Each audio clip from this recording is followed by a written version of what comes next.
Baik saudara-saudara, hari ini kita coba renungkan kembali firman Tuhan. Pernah saudara mendengar bahwa katanya hanya ada dua tipe manusia dalam meraih keberhasilan. Tipe pertama adalah orang yang selalu berorientasi pada sukses, mengejar kesuksesan atau keberhasilan. Nah, jadi di pikiran dia adalah harus berhasil. Orang-orang begini ini, orang nggak mau diem, selalu ingin coba yang baru, coba. Ya kalau hari nggak berhasil, besok coba lagi. Karena dia berpikir kalau saya nggak melakukan sesuatu, bagaimana saya akan berhasil? Tapi ada tipe yang kedua, jenis yang kedua katanya orang yang cenderung menghindari kegagalan. Karena bagi dia kegagalan itu menyakitkan, jadi nggak mau gagal ya. Karena nggak mau gagal, maka dia nggak berani mencoba-coba. Sesuatu itu harus pasti sama sekali baru dia mau ikut. Nah biasanya orang begini katanya itu sering jadi follower. Artinya apa? Kamu coba dulu lah. Kalau kamu berhasil nanti ajak saya ya. Tapi kalau yang tipe satu tadi itu, dia malah selalu selangkah terdepan. Itu kayak iklan apa itu saudara? Bahkan mengatakan orang belum berpikir kita sudah melakukannya. Wah, ini orientasi katanya keberhasilan ya, keberhasilan. Nah orang yang menghindari kegagalan ini atau takut gagal, cenderung dia melakukan yang biasa-biasa, terbiasa, sehingga jangan pernah ajak dia untuk memulai sesuatu yang baru. Dia akan mengatakan cukuplah, saya gini-gini cukuplah, gitu ya, cukuplah. Gitu. Saya nggak tahu bagaimana saudara memahami ini atau saudara lebih setuju yang mana. Tapi itu tipe manusia.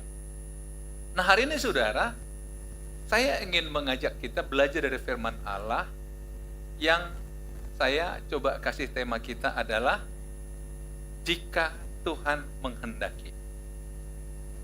Saudara kalau bicara jika Tuhan menghendaki, secara teori kita sudah paham betul.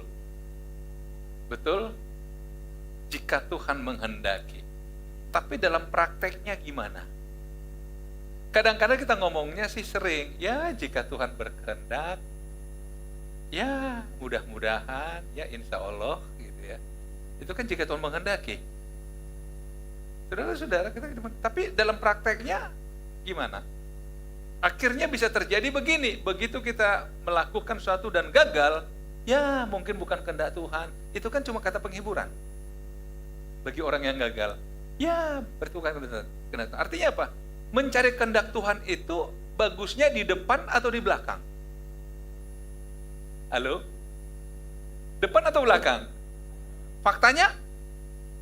Belakang.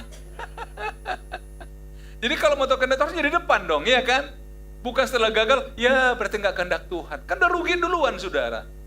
Saudara investasi sesuatu, tenaga dan sebagainya, baru ya itu nggak kehendaki. Coba kalau depan nggak kehendaki berarti jangan lakukan. Nah bicara masalah kehendak saudara, seseorang bisa melakukan sesuatu pertama karena kehendak dirinya sendiri, betul? Tapi bisa juga yang kedua terjadi karena kehendak orang lain, dia nggak suka, tapi dia harus lakukan. Karena apa? Karena orang lain menyuruh dia melakukannya. Jadi artinya dia melakukan kehendak orang lain, bisa kan? Tapi yang ketiga karena kehendak Tuhan. Karena Tuhan menghendaki, maka saya lakukan ini. Walaupun saya sebenarnya agak nggak cocok dengan cara berpikir saya, tapi karena kehendak Tuhan, ya saya harus lakukan. Nah saudara-saudara, coba kita uji yang saya katakan masalah kehendak ini. Apakah itu kehendak saya, kehendak orang, atau kehendak Tuhan? Mari kita belajar dari Yakobus pasal 4. Yakobus pasal 4. Jadi sekarang hai kamu yang berkata, hari ini atau besok kami berangkat ke kota Anu, dan di sana kami akan tinggal setahun dan berdagang serta mendapat untung. Nah kira-kira dia ini kehendak siapa ini? Kehendak dia, betul? Kamu yang berkata hari ini atau besok kami akan berangkat ke kota Anu, dan di sana kami akan tinggal setahun dan berdagang serta mendapat untung. Saya curiga orang Medan ini. Karena anu kan gitu kan. Hampir sama dengan apa? Apakan dulu apa itu apa. Tapi jangan apa kali ya, supaya nggak apa-apa. Gitu kan. Itu hanya bahasa Medan itu, saudara. Di Jawa nggak ada itu. Betul nggak? Orang bingung, apanya apa-apa ini kan gitu kan. Tapi udah Pak katanya. Udah kau apakan? Udah Pak. Bingung lagi orang, apa? Ya kami yang tahu itu gitu, ya kan.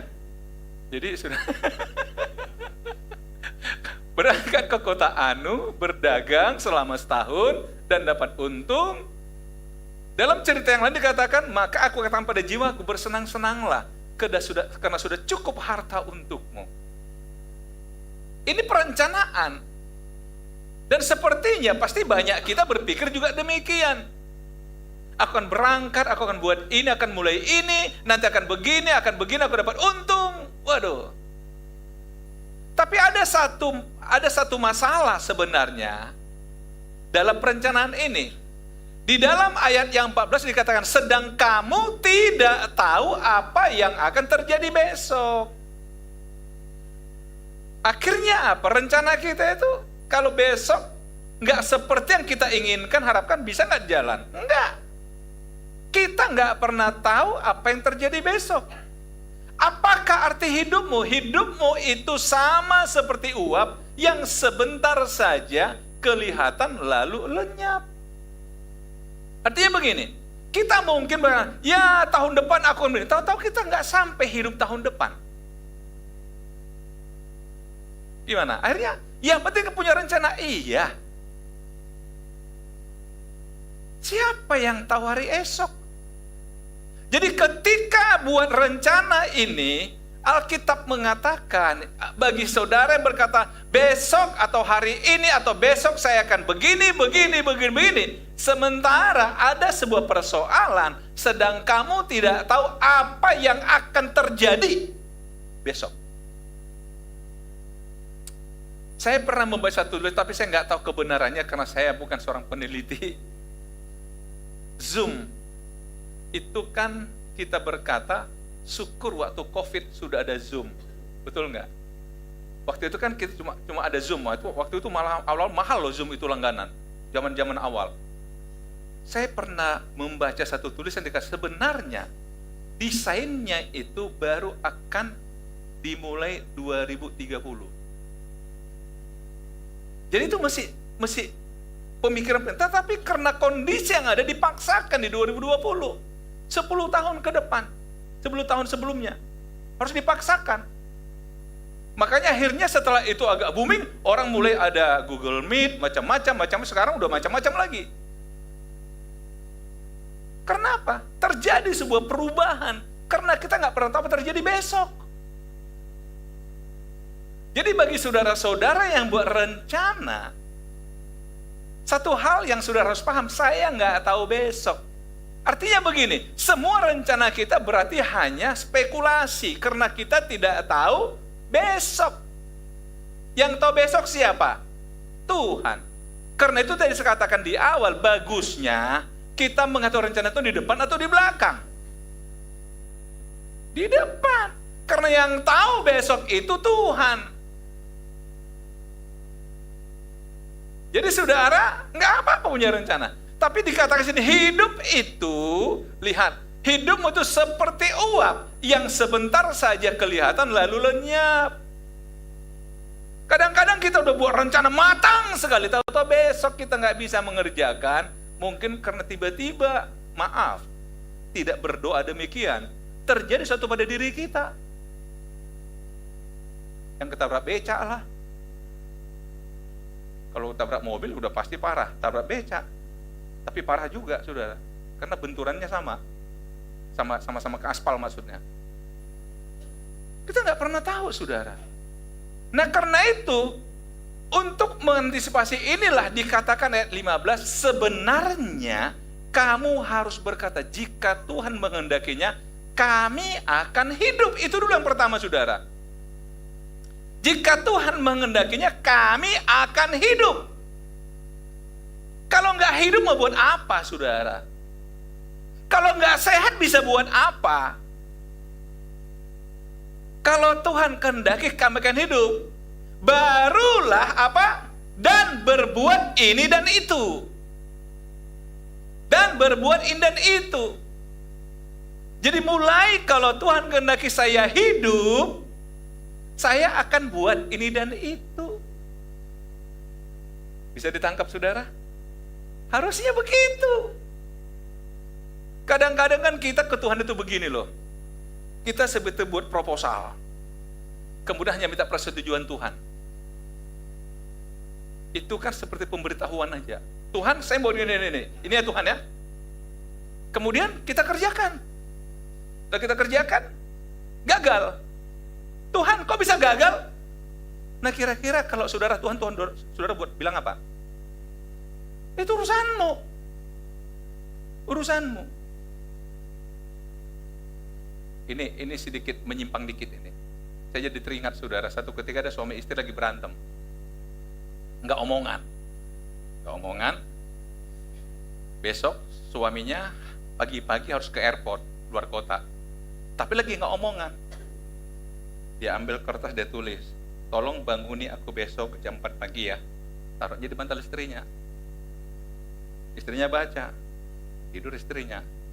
Jam 4 ambilnya kertas, bangun, udah jam 4, taruhnya di samping. Kesiangan kawan bangun, ngamuk dia, kok nggak bangun aku? Loh, lihat, baca itu, kok tulisan? Loh, kau kan tulisan juga. Kira-kira gitulah. Siapa yang bertanggung jawab? Kamu harus tanggung jawabnya nih. Halo, jadi jangan keomongan lah ya. Aku udah WA, kan aku balas juga pakai WA. Nah, cobalah lihat. Woi, bangun, udah jam 4, kan gitu. Tapi kembalilah saudara, kadang-kadang kita ini hanya minta Tuhan seperti menstempel aja, menyetujui, padahal itu kehendak kita. Tadi kan kehendak orang, kehendak Tuhan.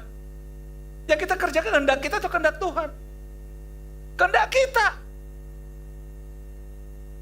Tapi begitu gagal, kita salahkan Tuhan.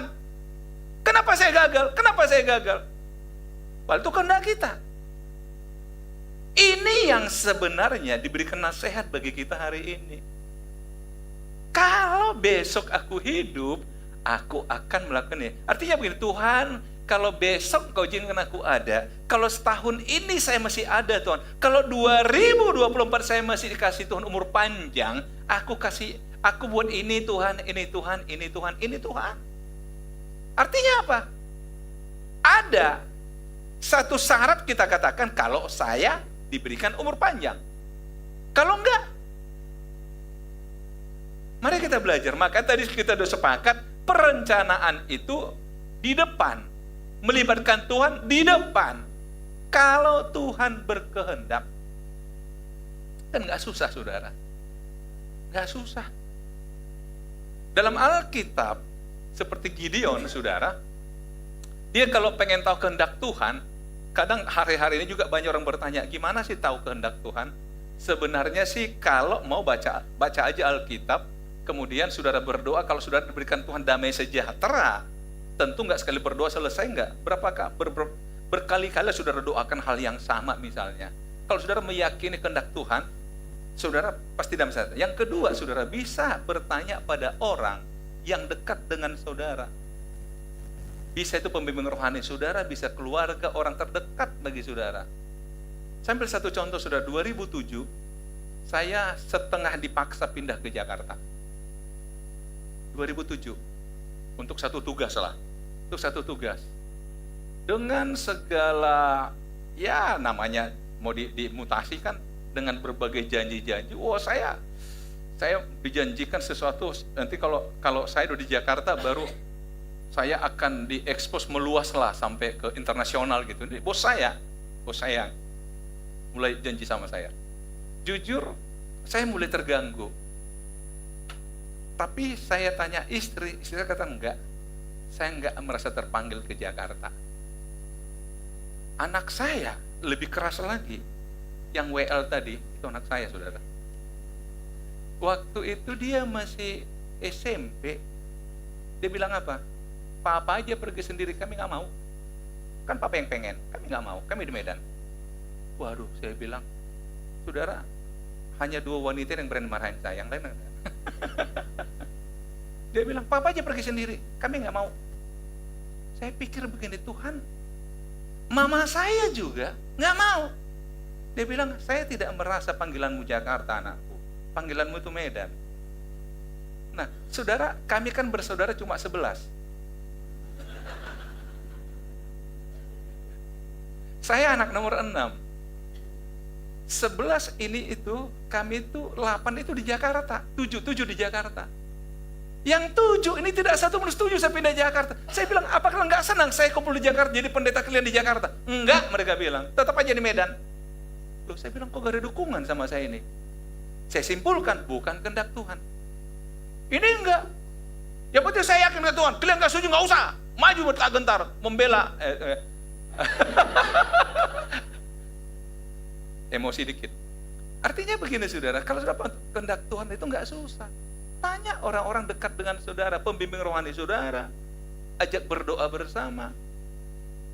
Jadi kalau mayoritas itu memang mengatakan tidak, ya udah enggak. Berarti Tuhan pakai mereka.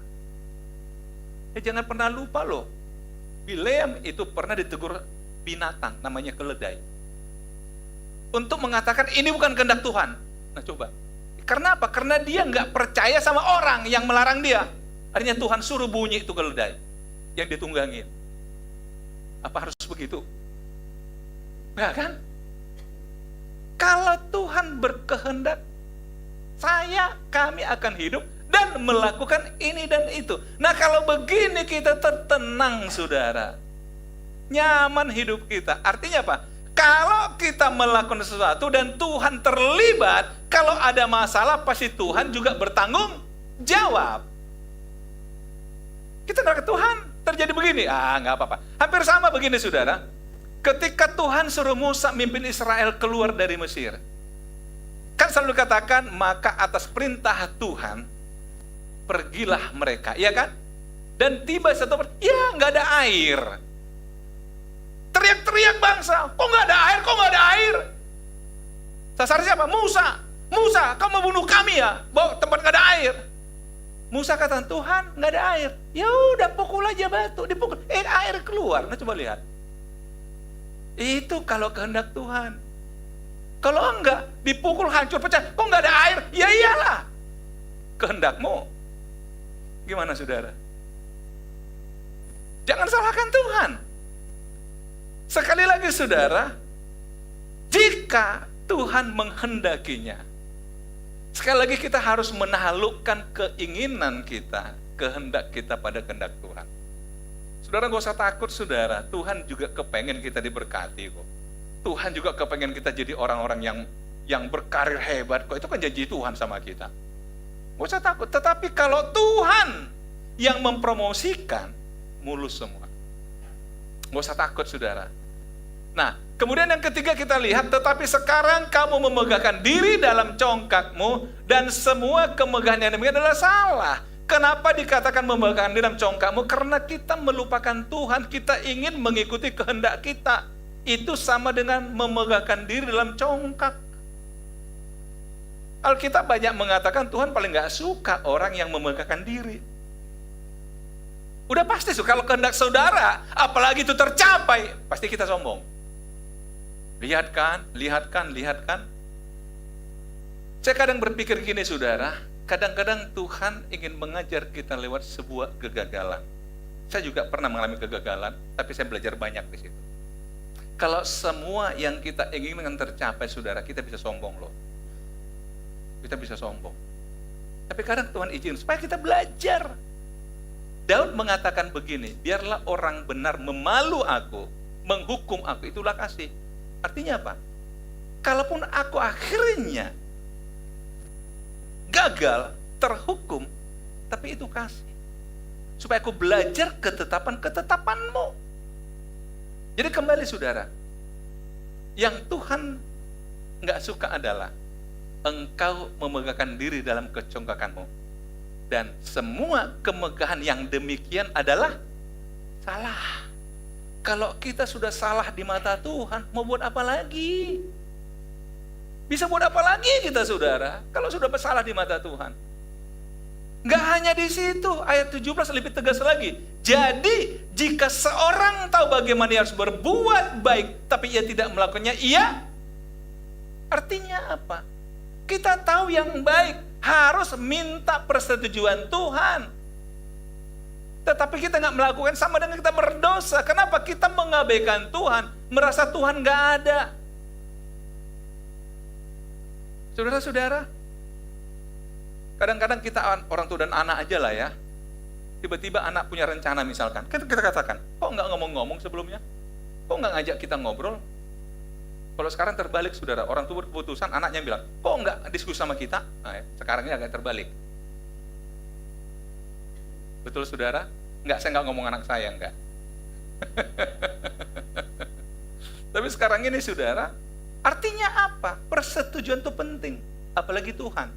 Kalau kita pun tahu artinya perlunya diajak ngomong, persetujuan, kesepakatan, mencari kehendak bersama. Apa Tuhan enggak juga?